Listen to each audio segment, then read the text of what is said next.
You are listening to Beyond the Checkbox, a podcast that focuses on leading strategies around bringing more mental well-being into the workplace.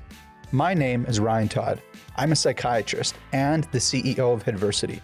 I'm sitting down with industry-leading changemakers to break down their process and see how they are going above and beyond for their workforce mental well-being. Hello, everyone. Welcome back to part 2 of our special edition of Beyond the Checkbox. Today, I'm joined by 3 amazing women to discuss their experiences with resilience in the workplace within an industry dominated by men, construction. We had a great discussion that involved some really meaty topics like imposter syndrome, the importance of finding great advocates to help drive positive change, and where the industry is still falling short in supporting women. I couldn't be more excited to learn and be inspired by my guests today. Welcome. Before we get started into our discussion, I'm going to let each of you introduce yourselves and just as an icebreaker, share what your favorite self-care routine is. Maybe we'll start with Catherine. I'm Catherine Chowder. I'm a health and safety manager for Keller, which is a geotechnical contractor. I've been with Keller for about 5 years, and my favorite activity, probably keeping a workout routine, especially because I travel so much for work. It's really important to stay active on the road. So that's my self-care activity. Exercise is so important to me too. How about Alyssa? I'm Alyssa Maxwell. I work with Hub Foundation. I'm the president, and I have been doing it all my life because it's a family business. And my self-care would definitely be Peloton in the winter and then hiking and kayaking whenever it's nice out. Oh, amazing. I love being outside too. I find as soon as I get outside, my mood can shift from being in a bad mood to being just so feeling great. And finally, Shauna. Hi, I'm Shauna Munn. I'm with Ishore Geostructural Engineers. I'm a senior engineer there. And my favorite self-care activity is probably also like going for a walk, getting outside, doing something outside, getting some fresh air, and also reading just to decompress at the end of the day. Absolutely.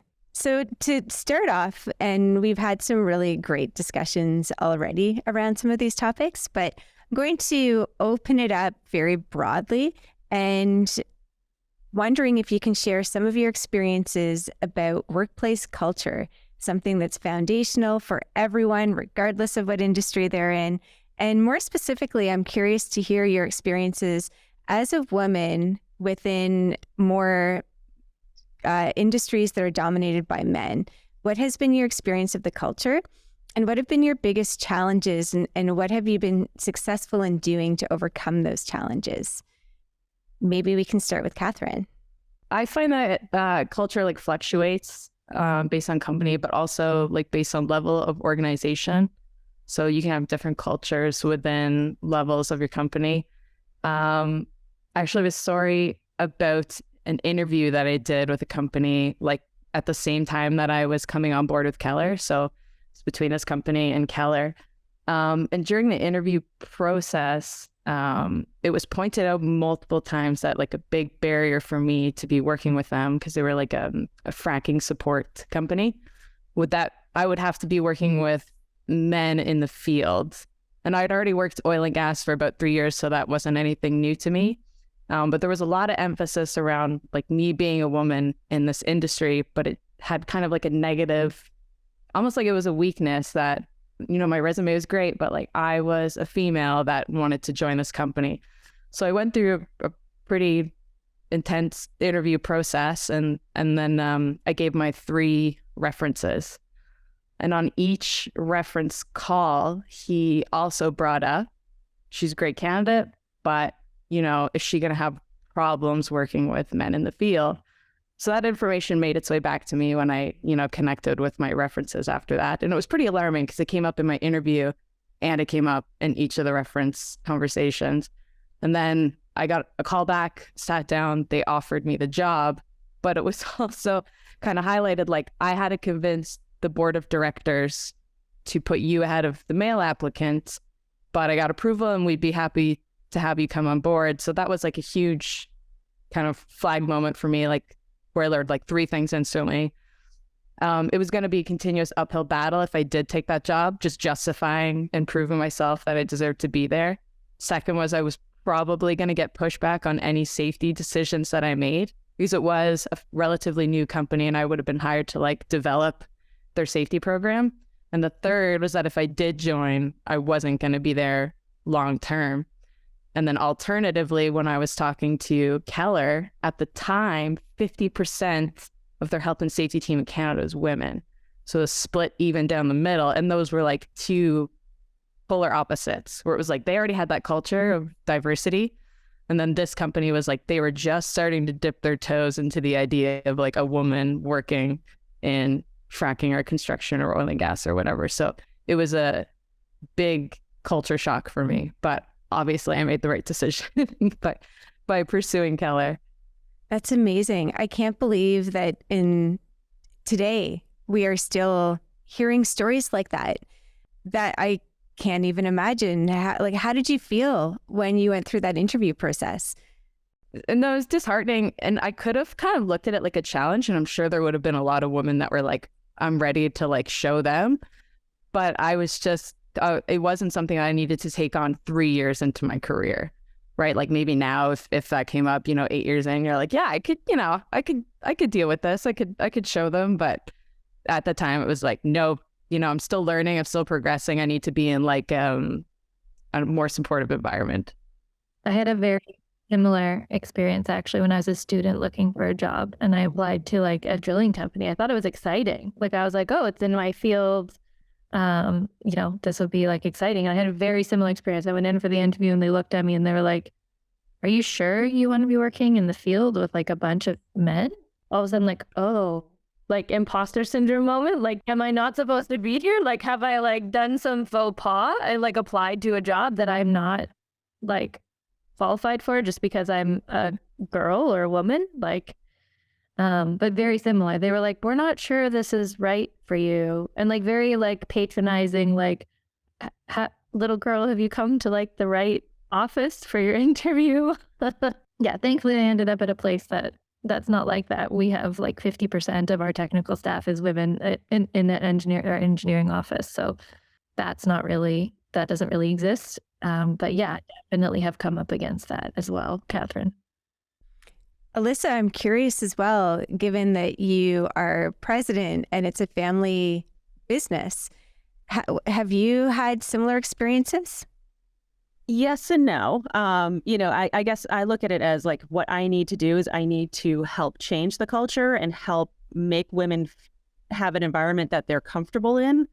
And so I've really tried to focus on that instead. But that being said, when I enter into a room and people don't know that I'm the president and don't know that I've, been in the industry for 20 odd years, I get pushback initially. And then I feel like I have to prove myself every single time. And that gets frustrating. And But do they talk to your male colleague that came with you? Every time. Yeah.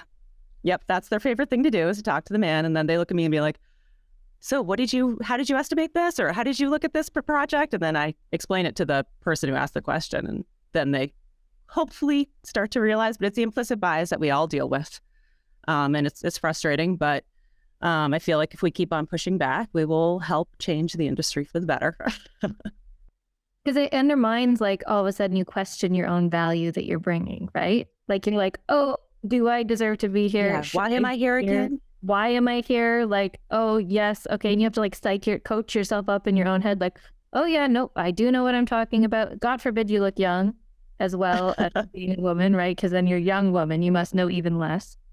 And I think we all have imposter syndrome going on, don't we? I was just going to bring that up and say it's interesting because it sounds a lot like imposter syndrome, but it almost sounds a bit chicken and egg. Like, is it imposter syndrome, or is it that you're just responding to the environment and the implicit bias that you're experiencing? Both. Like, it feeds into it, right? And then if you let that take control over your narrative, then that can undermine your ability to be open to opportunities and really think that you deserve those opportunities and like take advantage of them, right? Like, there's always that like comparison that people make that like men are more confident, they go after things, and women were scared to ask permission to like do things. But I think all of that feeds into it, especially if you're in an industry where those kind of interactions exist, right? Because then you're like, you have that experience and you're scared of putting yourself into that experience again. It's not pleasant. Mm-hmm. Yeah, it's a reinforcing cycle, because if you speak up and then it doesn't go well, then you're more likely to stay silent. And yeah. Or even worse, you're told you're being emotional. Yeah. About it. Yeah. You're just taking this like too emotionally, right? Which is basically like a...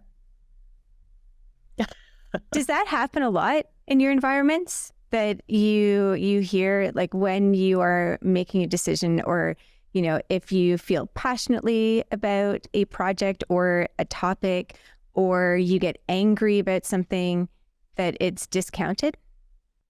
Yeah, the way you said that, like if you're passionate or angry, or like any emotion that it seems like our male counterparts are like allowed to have, and that's rational and reasonable, gets, in some environments, and not all of them that I experience, but definitely in some environments, that gets chalked up to, oh, you're taking this really emotionally, right? Gets chalked up into emotion instead of, like you said, passion.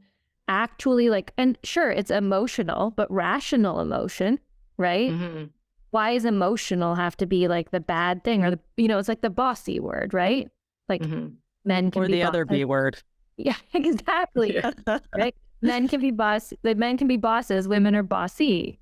Men can be angry, women can be emotional.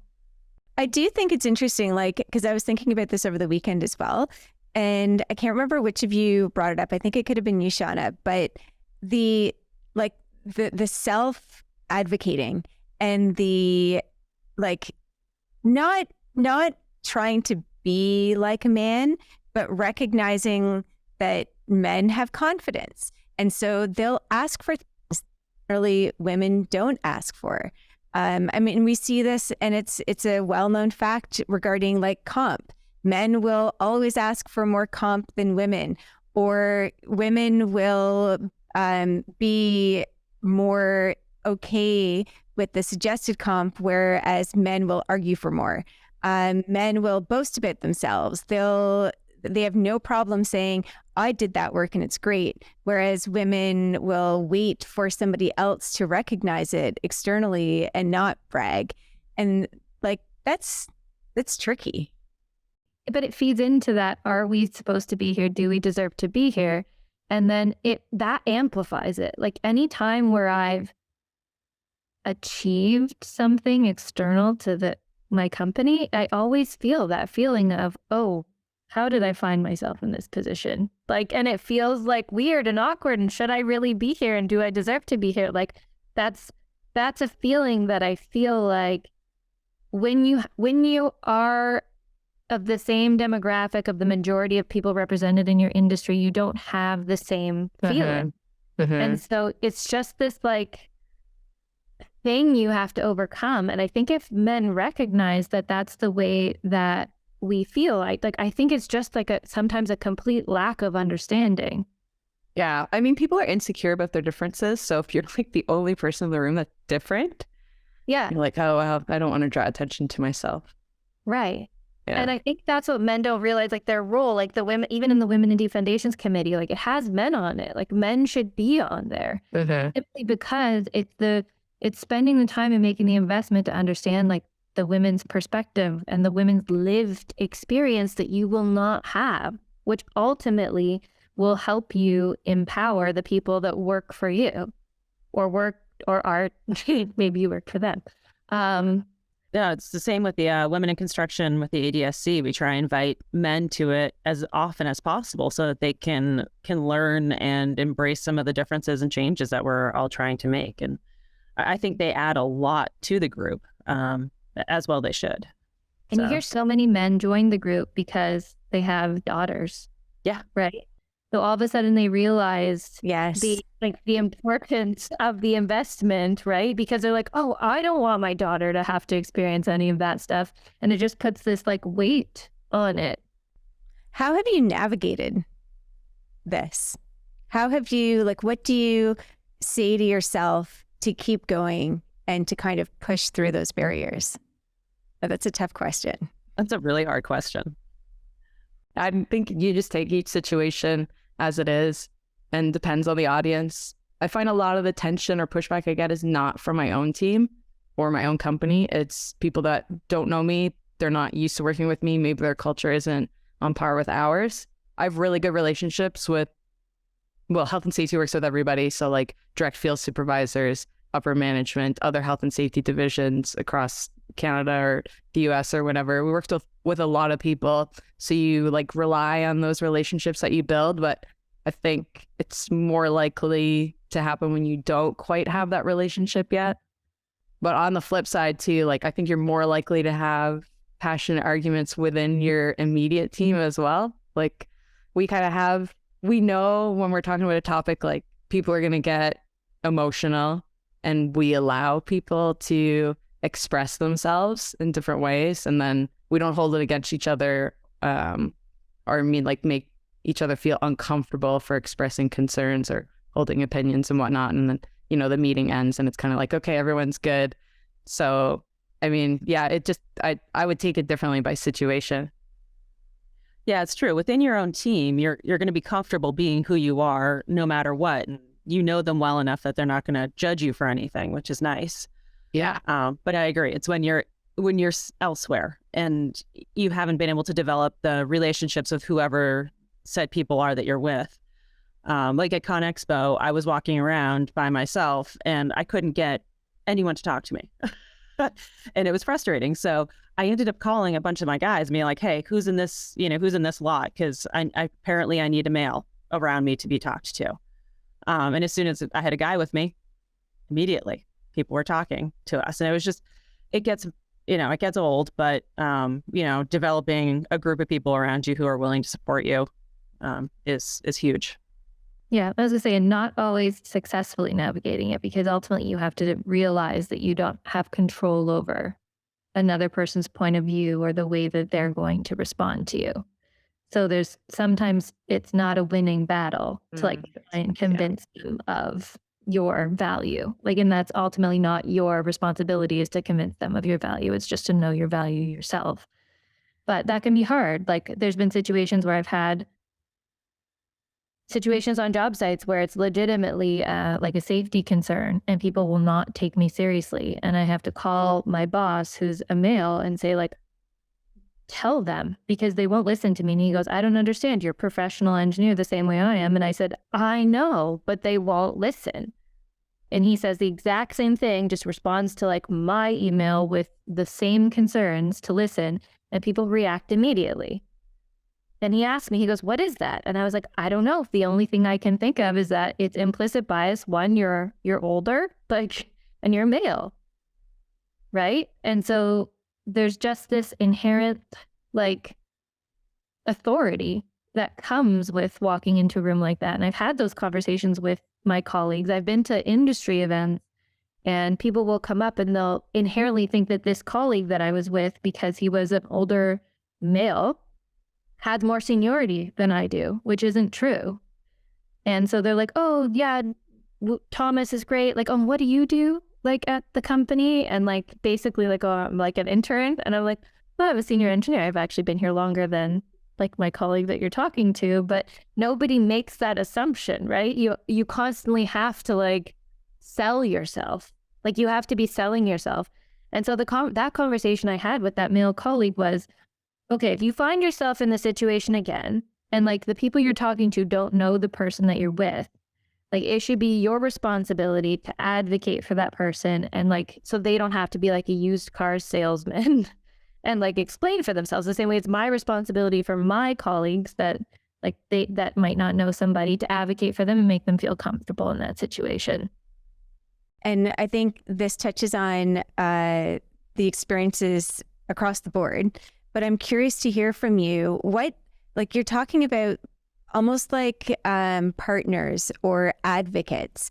So if there's somebody in our audience who wants to play a bigger role in being a supportive partner or an advocate for women in the workplace, what what is that? Like what is ideal from your perspective, or what have you experienced before that was really useful, and what's not useful? Even if sometimes people really try to help and their heart's in the right place, but it's actually not very useful. Can you speak to any of those?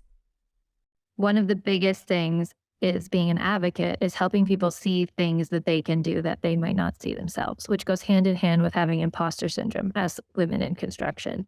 So helping women see the path for them and the things that they could achieve, and like, their unknown unknowns of what really is possible out there. So like that can be for women if you themselves join industry groups like the Women in D Foundations group or others. Like that was instrumental for me for seeing a path that I could follow, and seeing women doing things that like I really hadn't seen before. And it really helped me like get some some guidance or some compass points around me for like how I could navigate my career. And then having like that's the thing that like our male colleagues can do is in like showing women like the things that they can also achieve, right? And like giving that hand up and just recognizing that their experience in this industry is different than theirs. Yeah, advocacy is huge. I think advocacy when you're not in the room is a big one as well.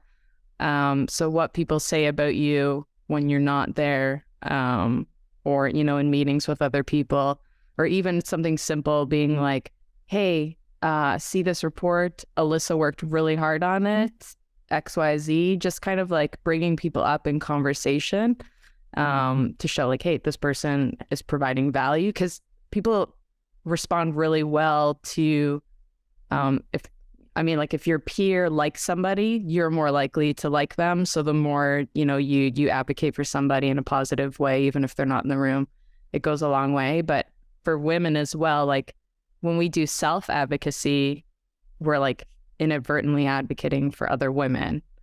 So I think that's something that women really need to improve on a little bit, is self-advocacy, because we don't like to brag a lot. But it's something that, like DFI, the Women in D Foundations and other groups, they really push, like they'll have during the monthly meetings slots where it's like, who wants to self-advocate or like let us know some accomplishments that they had in the last 5 minutes of this meeting, so you can see, everybody else's successes or accomplishments.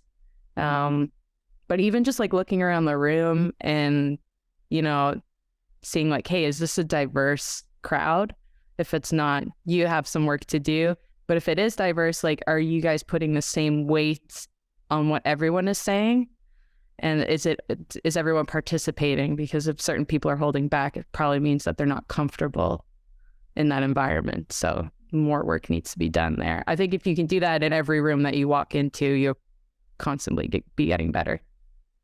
I really like what you said about like, it feels awkward to say what your accomplishments are, or to like accept praise or those kind of things. But the truth is that the more that we put ourselves out there as women that have accomplished things in our career, it's the same thing that I said, like, until I saw other women doing and accomplishing things that I was like, I want to do that too. Like, that's what inspired me to do different things. So you're actually doing a service by showing that these are things that we can do too.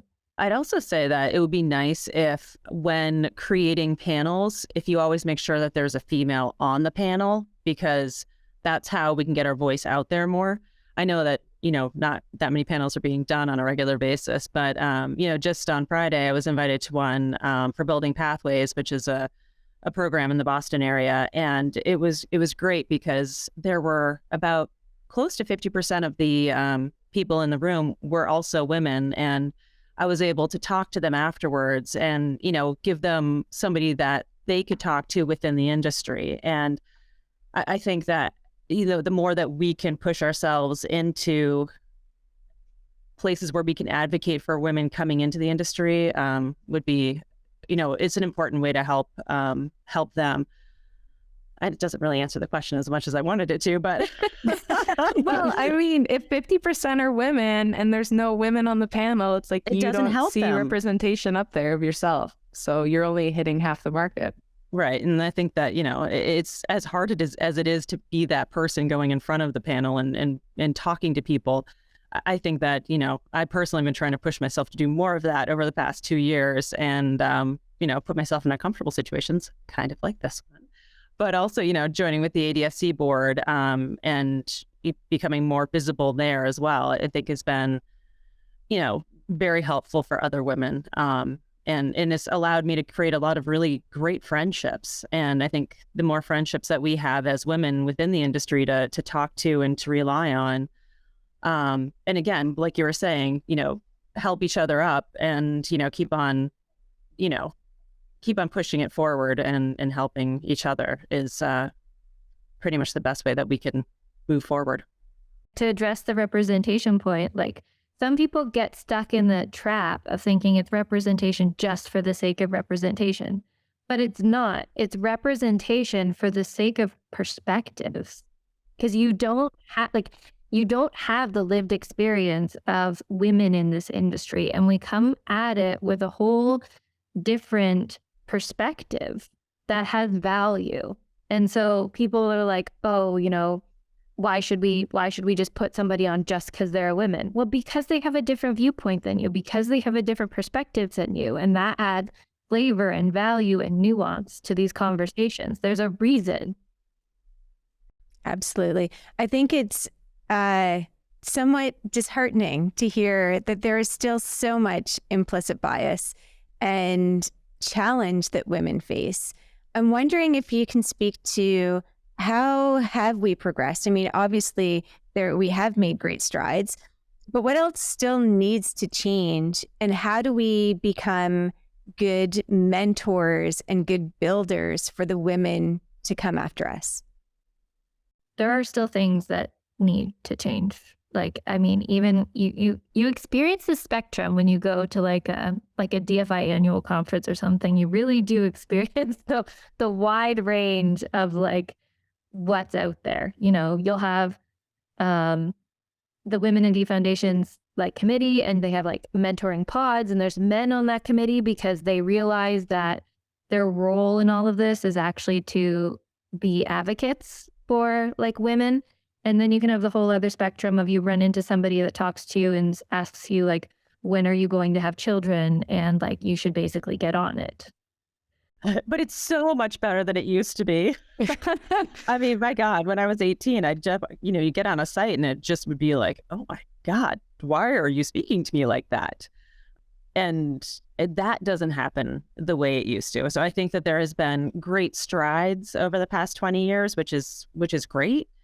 But it's also, we have a long way to go. What if we put like little pocket of people that are attached to maybe the old way of thinking, right? So I'd say on like 95% of job sites I go on to, I don't find that necessarily. And then you might go on to one and there'll be that person that says, oh, like you women, you want to be in construction, but you don't want to get your hands dirty. I used to get barefoot, pregnant, and in the kitchen. What are you doing out here? Be like, really? Really? Did you say that to me? And that exists. Like, I think it would be wrong to acknowledge that it doesn't exist in pockets. And that's actually where the men play a role, like the men in this industry play a role, like the biggest role, I'd say, because if we address it, like if we call it out head on, we have to do this like math in our head about what the repercussions to our career could be for calling out things for what they are. And if a male is there and like they witness it, the repercussions to their career and like what that person can do to them is different. If they say, hey, that's not cool. Like that's not the way we talk to people or this other stuff. Whereas you can get labeled as overreactive, emotional, the other B word that you mentioned. And that can actually do damage to your reputation. Yeah, I think that's a fascinating point. And I'm wondering if, the rest of the panelists would like to speak to this as well. And that is the cognitive load, the cognitive load that women take on in their day-to-day life in the workplace as they're making decisions. And you're weighing, should I say this? Should I take action here? And what are those repercussions? And how do you experience that as a woman? I'm in a very different position because I'm not going to fire myself. And I think because of that, it's my duty to call them out. And I do.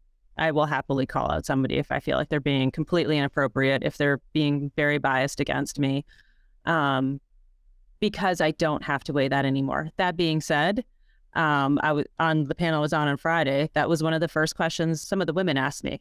And so, these women were just like, how do we go about saying something? Like, what if we are getting sexually harassed? Who do I go to? Am I going to get fired? And I said, well, if you do get fired, you don't want to be working for that company anyway. But, you need to talk to your project manager. You need to talk to your superintendent. If there's a labor foreman or steward on the site, bring in some of those people to help you navigate it. And if they can't help you navigate it, you have to go to HR.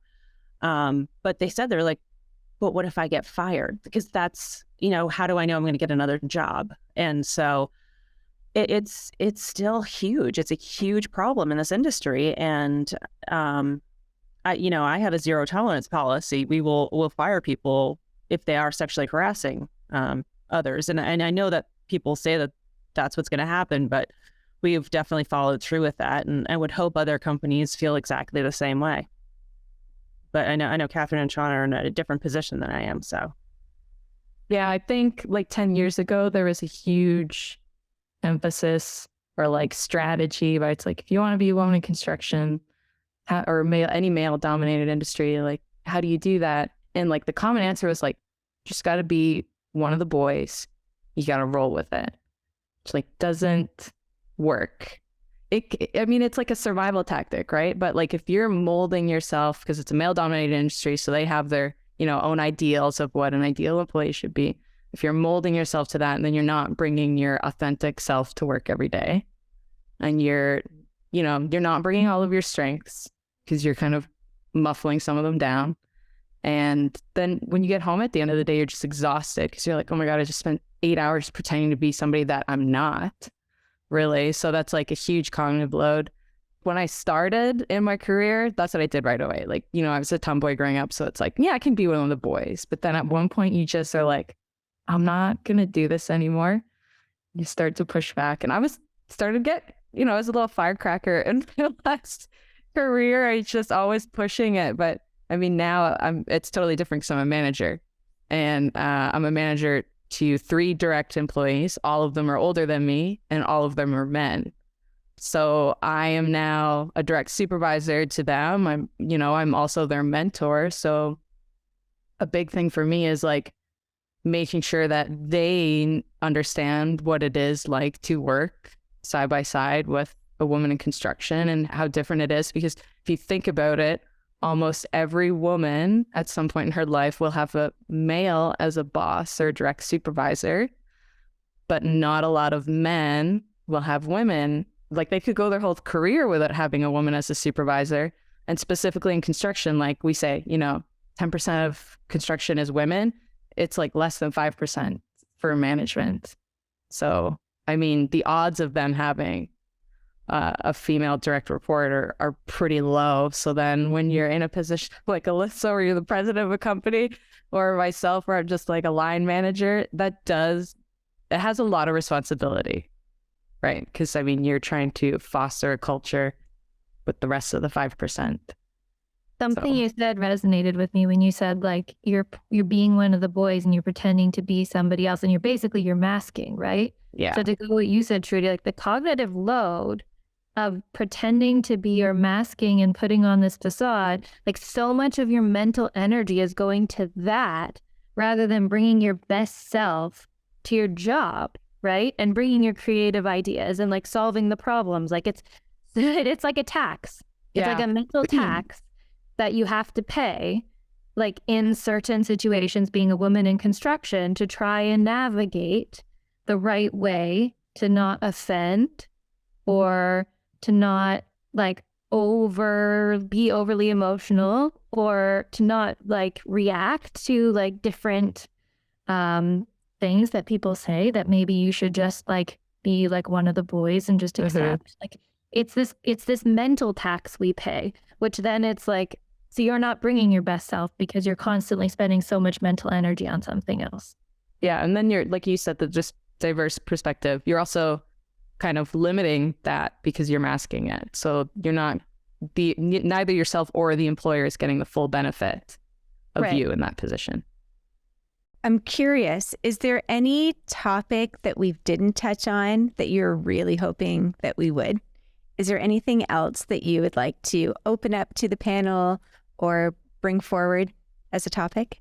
Having all of us women finding women's groups has been so helpful. And I would just, I guess I would encourage other women, either within our industry or other industries that are male dominated, to find that group of women to support you, because I really feel like that has been one of the most helpful things for me anyway. And I don't know how you guys feel about that.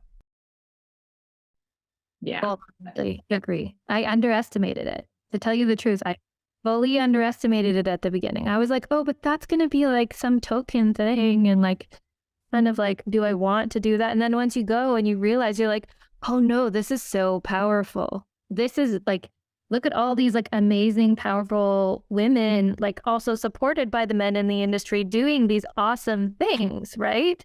And it was like this world I didn't know existed until I finally did it. But at first I was skeptical. Me too. Absolutely. No, and so I just, just want to say that that's has been life-saving for me over the past few years. Yeah, I agree. Thank you so much. This has been a really enjoyable conversation. Thank you for your vulnerability, for your openness, and for your willingness to discuss this and be a trailblazer for women. Thank you for joining me. A big thank you to our panelists for their participation today. I'm inspired by their vulnerability and determination. I hope you enjoyed this discussion as much as I have. Be sure to subscribe to Beyond the Checkbox wherever you get your podcasts. Thank you for joining, and see you next time.